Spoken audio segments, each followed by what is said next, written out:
So when it comes to Anthony Edwards, him just dealing with the way the NBA is set up today, with a lot of brand new owners coming in, especially with private equity money, and they don't necessarily want to go over the luxury tax in order to keep these teams competitive.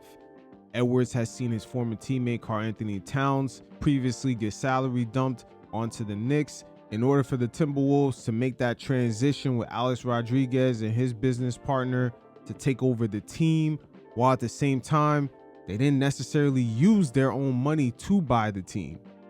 And right now, the politics of that have led him currently to be on the team alongside another person within his peer group, LaMelo Ball. This new star duo was very interesting because right now both players are still under the age of 25, and it has caused the Minnesota Timberwolves to be very top heavy as a team. They don't really necessarily have much of a bench. But in this segment, we're going to get into it as we're going to get some great insight on the politics, as a lot of these new owners entering the league right now are trying to maneuver and keep these teams competitive, while at the same time, a lot of the NBA fans are seeing some of their favorite and competitive teams get blown up. Look what happened in Boston. The Knicks just won a championship and kind of went through a similar phase. Their owner mentioning that the team won't go over the second apron, and they got rid of Mitchell Robinson. The Oklahoma City Thunder moved some of their key players around. We also seen the Detroit Pistons go through very tough negotiations in order to sign Jalen Duren. Again, making sure a team today remains competitive, it's a tricky dance. And Anthony Edwards' remaining time in Minnesota, it's going to be a very unique thing to see. But right here, these two NBA insiders, Brendan Hayward and Rick Buford, gave great insight on how these new ownership groups are still treading the line between being cheap and keeping these teams competitive, especially in the case of this version of the Minnesota Timberwolves. You guys check it out, and every once in a while, I'll check in. I think Julius Randle got scapegoated. And I think that they got to a point where they're just like, he can't get us where we want to go. Mm-hmm. I just wonder whether this is only the first step of several. I would not be surprised if Rudy Gobert is on the market. I believe they've looked at this and said, we've taken this iteration of the Minnesota Timberwolves as far as we could. And in order to keep Ant happy, they've got to bring back something that is going to be significantly different than what they've had to this point. So I believe they're getting nervous that Ant is going to start looking around. Now, when it comes to Ant-Man, even though he is the star of the team, he currently is taking a look at the landscape and seeing a lot of other stars have trouble moving around because the way the NBA is set up with these second aprons, and it's very difficult for a lot of these teams to make transactions for players at his price point. So his mobility, like in the previous era of the NBA with the player movement, it's not necessarily looking the same. And they need to make some changes in order to convince him we have a plan. We know that the blueprint, hey, we gave it a shot with this, didn't work. No, you're unhappy that Karl Anthony Towns went to New York and won a ring. We're going to make some moves in order to do something different here. I think that I think the pressure is on Minnesota right now to demonstrate to Anthony Edwards that they can be a better team, and sooner rather than later. They definitely have some things to do to prove to Ant, or else you could be looking at him being the next mega superstar on the move. I don't think Julius Randle got scapegoated. I don't think that's what this trade is all about. This trade is about, once again, this was a salary dump. This is a second apron type trade. There's a lot of teams that their ownership groups will tell the front office. I know the Minnesota front office. I know Tim Connelly personally, right? Yeah. He's not trading Julius Randle like this unless there's something coming from up top that's like, yo, we are not going to be a tax-paying team again for Julius Randle. Now, this is one of the main issues with the Minnesota Timberwolves just getting those new owners with Alex Rodriguez and his business partner, I believe Mark Lowry is his name. Those guys clearly did not have enough money on their own to get that team. They got a lot of people to come on board in order to initiate that transaction.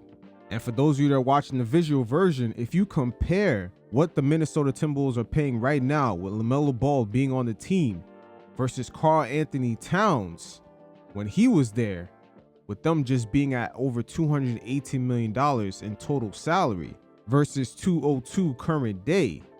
Not only there's a difference of about $20 million, but also the T-Wolves right now are still under that second apron, especially with getting rid of Julius Randle and Naz Reid.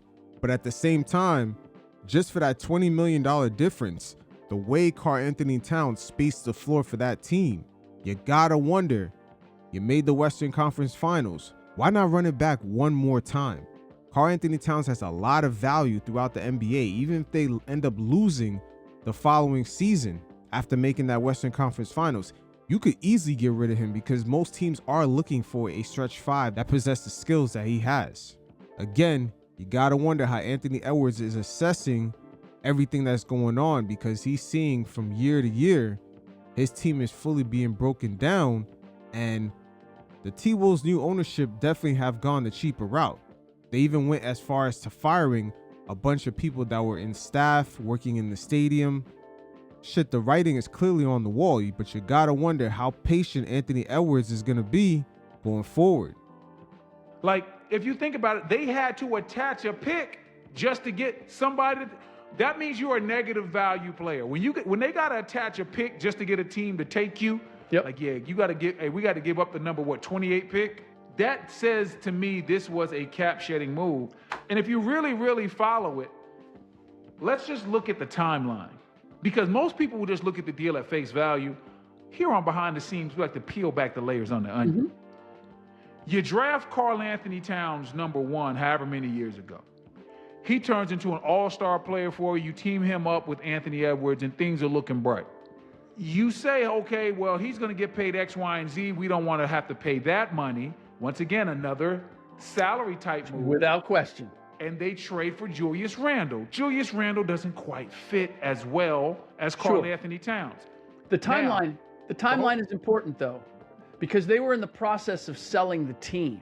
And so you always want to try to keep your books right to make the team more attractive for the next buyer. And unfortunately, because this kind of hurt the team building process of the T-Wolves, the process of the new ownership group taking over, it was a long time. And we're talking about a lawsuit going back as far as 2021, and then about 3 seasons have gone by. Remember, Mark Laurie and Alex Rodriguez were trying to get the 2021 price point of the Minnesota Timberwolves, which was for about $1 billion, almost $2 billion. And then by the time they actually got the team, the evaluation actually almost doubled. It's kind of crazy when you really think about it, because even at the 2021 price, they still didn't have enough money to buy the team. But again, in this current NBA landscape, we're seeing the true motives of a lot of these franchises after they trade the initial star. The T-Wolves got Julius Randle, and then they ended up trading him away for nothing. The same way the Dallas Mavericks traded away Luka for Anthony Davis and basically gave AD away for nothing. That right there lets you know the whole time this was a money-shedding move. And that's the thing. They've been making salary moves, not necessarily NBA moves, for their last couple of deals. The reason why I told you they took Karl-Anthony Towns #1, and he became an all-NBA player and an all-star and a key part of a team that went to the Western Conference Finals. Well, when you trade him for Julius Randle, and then you trade Julius Randle for the number 33 pick, when I follow that timeline in reverse, you're telling me the #1 pick turned into the number 33 pick? You're telling me a Karl-Anthony Towns trade 2 years later only netted you the number 33 pick? The Dallas Mavericks fans can ask themselves the same thing. What did the Luka trade turn into after they got AD? He basically went to the Wizards for nothing. Hey man, hey now, say now, what is going on? I know Tim Conley. He don't want to make no move like this. Sometimes front offices, the move comes from up top. Hey, I need you to do this because we need you to shed salary. Karl-Anthony Towns was traded because they needed to get their books right. Julius Randle was traded because they didn't want to be a second apron team. Now right there, when Brendan Hayward had mentioned the decisions are coming from up top, in today's NBA, it's not necessarily even the owner. It's coming from even above him, which is the private equity or some of the other monetary resources they use to buy these teams at these crazy price points. The Lakers' current owner also used Saudi money, and I believe the person who purchased the Boston Celtics, he had a major oil or just kind of real estate group provide him with the funds to buy the Celtics. This dynamic right here is something brand new that the league has never seen before, and just in a few seasons, we've seen the repercussions. Look how Jaylen Brown was quickly tossed out after leading a team that was purposely tanking to a 56-win season. Keeping these teams competitive going into the luxury tax year in and year out, the actual owner now has to answer to these groups. Why are they doing this when they still owe them money? This was not about a scapegoat decision. This was a financial decision, and they figured the best way to move on would be to move Julius Randle. It can be both things. It can Two things can be true. You know, that's a statement that I love. Yes, because I believe that a part of this was Ant wasn't in love with playing with Julius moving forward. Like he saw that, right? I mean, it's not like he doesn't like the dude. It's just like, that's not going to get us there. And I would say that Chris Finch wasn't in love with the idea of trying to manage Julius Randle, just in terms of what they got. So, but I agree with you. It was a money move in this, and it was from ownership in the same way that acquiring Rudy Gobert was an ownership move. It was the previous owners. They liked the idea of going back to the Kevin Garnett model of, I don't know if we can win a championship with Rudy Gobert, but Rudy Gobert gets the Utah Jazz to the playoffs the Utah Jazz have gone to the playoffs every single year that they've had Rudy Gobert. The idea that they could have a big and that would automatically guarantee them getting to the postseason every year was why why ownership signed off on expending everything they did to get him. Now that right there is something that some of these private equity firms or just whoever's helping these ownership groups buy these teams, they love this exact situation. Just guaranteeing that these teams could get into the playoffs, we could sell more tickets, more merchandise, just remain competitive enough so the money could keep flowing in, but we don't need to go over the top and dive deep into luxury tax payments while the actual owner still owes these groups money. There's a few teams in the NBA that already let it be known that this is their business model. The Indiana Pacers, the New Orleans Pelicans, the Clippers used to be this way with their previous owner. I believe the one that got kicked out the league. He never cared about competing at all. He just wanted the team to be decent enough so the cash flow could just keep coming in. Us NBA fans today are about to see this be more apparent, more in our faces than we ever seen before. Now, it's short-sighted because you're like, okay, well, he can get you to the playoffs, but he's not going to get you, he and Donovan Mitchell weren't getting Utah much more than to the playoffs. You can have a great regular season, and that's all that Minnesota was looking to get out of the deal. If they really wanted just to move, then they would have been looking at Rudy Gobert being the first guy out the door. And I think he still could be. But you're right. The other part we have to look at is we got Alex Rodriguez as the face of the new group. And what did you just say? There's owners who have a ton of money, and then you have athletes who've been paid well, but the two are not in the same stratosphere. Like, we think of Alex Rodriguez, and we think of that face, like we think of LeBron James being the face of some team buying a franchise. They're not the deep pocket guys. Like, you got to have the white whales coming with you. They're just the face. Same with Magic Johnson for all the success that he's had. Like, he got a little tiny piece of the Dodgers, right? So that's where Rodriguez and the new group coming in, I don't know that they can be any more or any less frugal than the previous ownership was, because you have a franchise in Minnesota. Now, the previous owner of the Timberwolves, I believe he only went over the luxury tax payments one time in his whole history of just having that team. Again, these are interesting times for Anthony Edwards because he has to maneuver through all this. And the days of player movement are long gone because trading someone away at his price point, it's very difficult. Like, Right. That's just the reality of, look at the Oklahoma City Thunder. The only difference between the two is you got Sam Presti, who is one step, maybe two steps ahead of everybody else. So he's moving a Wiggins out and getting the room and not having to undermine the overall build of his team in order to stay right with the cap, and yet he's still able to be competitive. Right. You talk about moving Rudy Gobert. I think it's possible. Anybody can be moved in this economy, but it just comes down to, what are you going to get back? Yep. That is the tricky part here. Because what has been proven is that Rudy Gobert is incredible for helping you stabilize your regular season defense. Mm-hmm. But in the playoffs, this year he did quite well, but still, normally what happens is what he does in the regular season gets exploited in the playoffs. Yep. So I'm not sure how many teams really want to take on that salary. What are you going to get back for Rudy Gobert? More importantly, we got to bring it back to Ant-Man.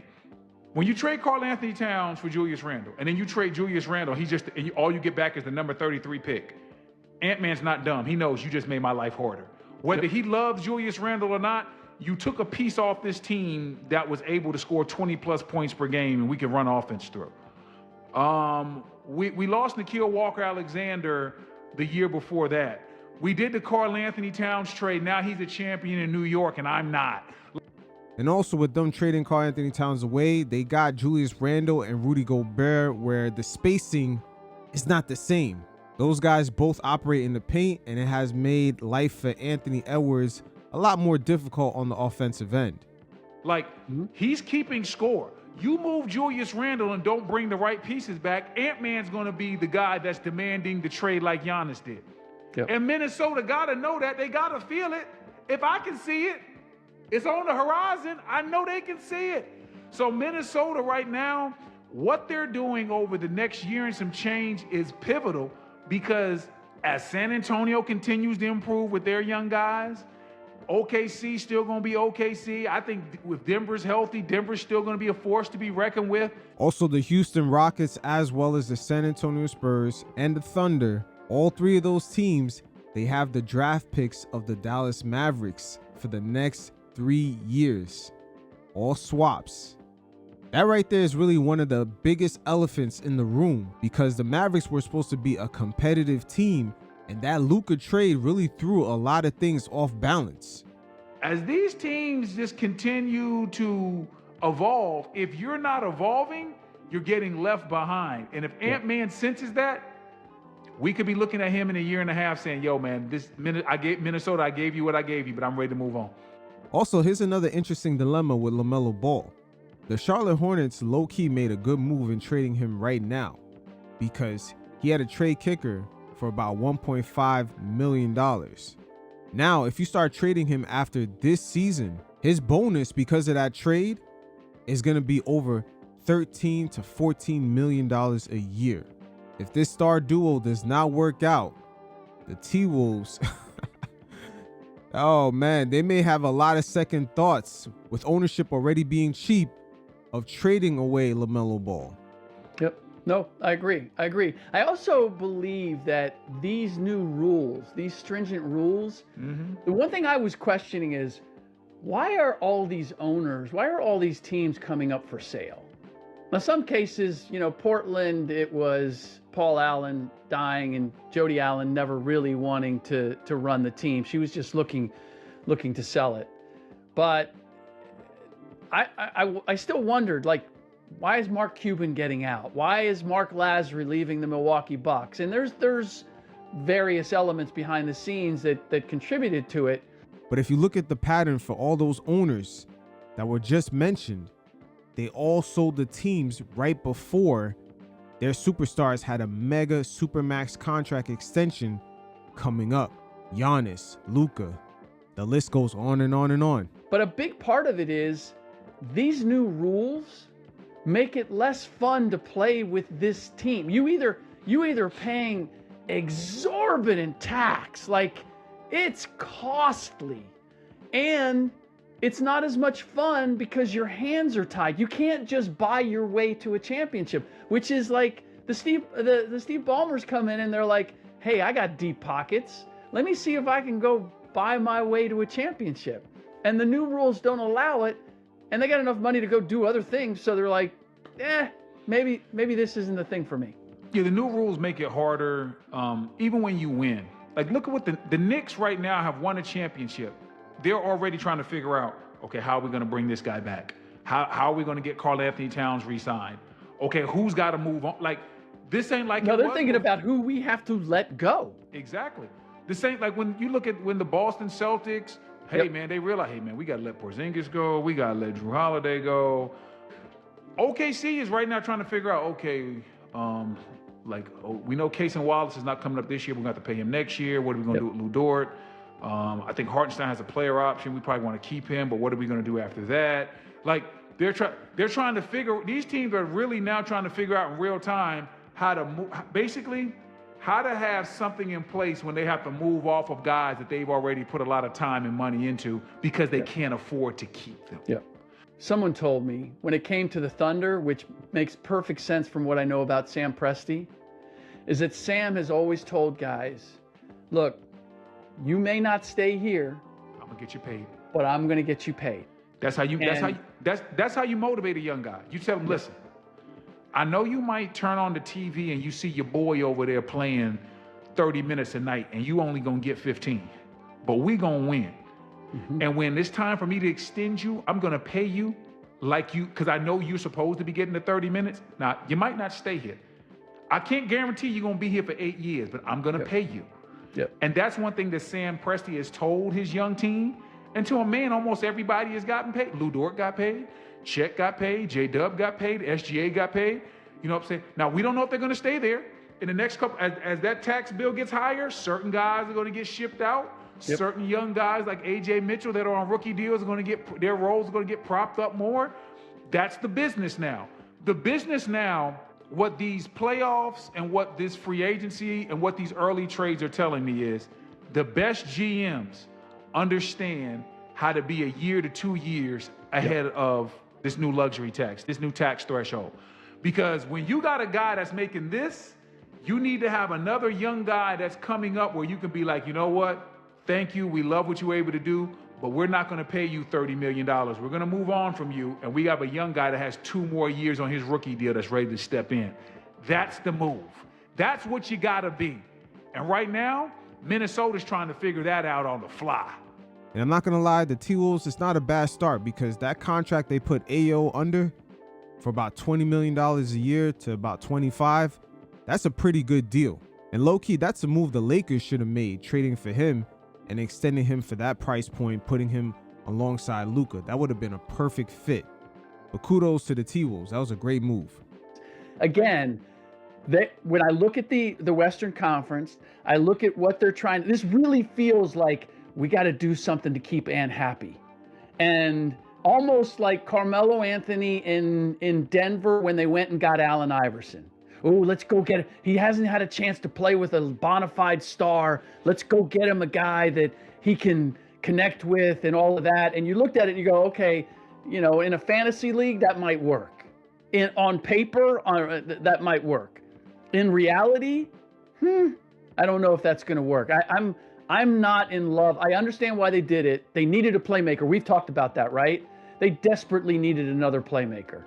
I just don't know that this is the playmaker that I would go get. And giving up Naz Reid for it, I think only compounds the potential trouble that you've created for yourself. You know, whenever I see a deal or a trade or a draft pick, when I look at a team, I have the end in mind. How are teams going to attack this team? And the first thing you said was, hey, Rudy, LaMelo, pick and roll. All I'm going to say is this. You're going to have, let me see, how much does Rudy make? About 40, 50? Yeah, I looked it up. Yes, 40, because LaMelo, I think, makes 36. Okay, but he's going to make 40 at some point. It's 40 on that. Yes. So let's just make it like this right here. 80 million. We're going to take $80 million worth of player, and we're going to, and in a playoff series, we're going to put them in a pick and roll and run them off the court and make them useless. That is going to be a problem, okay? When I can look at $80 million worth of talent, and I can tell you in June how I'm going to beat you in next June if you make it that far. I know exactly put LaMelo in the mid pick and roll. He's gonna die on the screen. Rudy's gonna be back in the lane. And if we got a guard that can boogie, like, it's gonna be a wrap. Like, can you imagine Shea? Listen. If OKC plays Minnesota, they're gonna run a switch. They're gonna run a pick and roll. Have Jay McDaniels switch off of Shea. Shea's gonna then get Melo on him, and he's either gonna ISO or he's gonna call for a pick and roll, and it's gonna be Rudy in a drop, and it's gonna be buckets. That's like, this is problematic. Yeah. And then guess what? They still got to get somebody replaced. I don't know who's the power forward. They still got to go out there and maybe they find Rui Hashimura. They got to find whoever the best free agent power forward is that don't cost a lot of money, and they kind of need that guy to defend and make shots. And power forwards that defend and make shots kind of cost a lot of money. Yep. I'm with you, and I love, man, Tim Connolly's my dog. That's my guy, but I don't love this build. Yeah, this team does have a lot of questions, especially at the forward position, and you don't want to necessarily move Jaden McDaniels over to the 4, perhaps exposing him to just bigger players and getting injured throughout the season. I know they're always saying that this is a positionless league, but that small ball era of the NBA has already ended, and the Timberwolves are going to have to find someone to fill at the 4, an official power forward, by the way. And another good thing is that the Timberwolves actually have a great ball handler with LaMelo Ball, just to alleviate Anthony Edwards of those duties. And now he can just completely play his position. The role of today's point guard in the NBA is kind of tricky because there's a lot of guys who can play the position, like Cade Cunningham, Jason Tatum, Jalen Johnson down there in Atlanta, Paolo Banchero in Orlando. You can even look at Anthony Edwards last season in Minnesota, but just because you could play point guard doesn't necessarily mean you should be doing that. And getting deeper into the playoffs, a lot of these guys are hitting a ceiling making that attempt. So far, Jalen Brunson and SGA are really the only two who are not necessarily traditional point guards or even point guards, period. But they found a winning formula to get the job done. And it all really starts from their decision making in the mid-range, particularly around that high post area. Once again, in this whole positionless era of the NBA, there's going to be a lot of victims. Let me include Donovan Mitchell into that list. He's another player that's hitting a ceiling in the playoffs with this whole combo kind of, I'm a point guard sometimes, but I'm really not. This whole positionless basketball. Most of the players are hitting a ceiling in the playoffs. It took Jason Tatum quite a long time and for the Celtics to actually set him up with a lot of players who could play make for themselves and be able to catch and shoot from 3. They had Drew Holiday, Derek White, Porzingis, Al Horford. That team basically had every position on the court covered when it comes to 3-point shooting or making decisions while attacking closeouts. So Tatum was able to finally thrive and get over the hump when his team was set up that way. Next season for Tatum is going to be very interesting because I believe he's in the same position Anthony Edwards was in last season. And we're going to see if they begin to hit a wall on how high of a level that they can get up to while being the de facto decision maker, a guy that's constantly on ball. There's a lot of politics in the league, especially coming from the ownership group, not necessarily in full control and having to answer to private equity and some Saudi money or whatever entities they used in order to put the money together to buy these teams. The NBA today have a lot of owners who don't necessarily have deep enough pockets to afford the team. They kind of make the announcements that they're going to get the team. Then they go out and collaborate with a bunch of other entities in order to come up with the money. We're definitely in interesting times. And for Ant-Man, the rest of his saga in Minnesota with LaMelo Ball, aka Mr. Play-In, is going to be very interesting.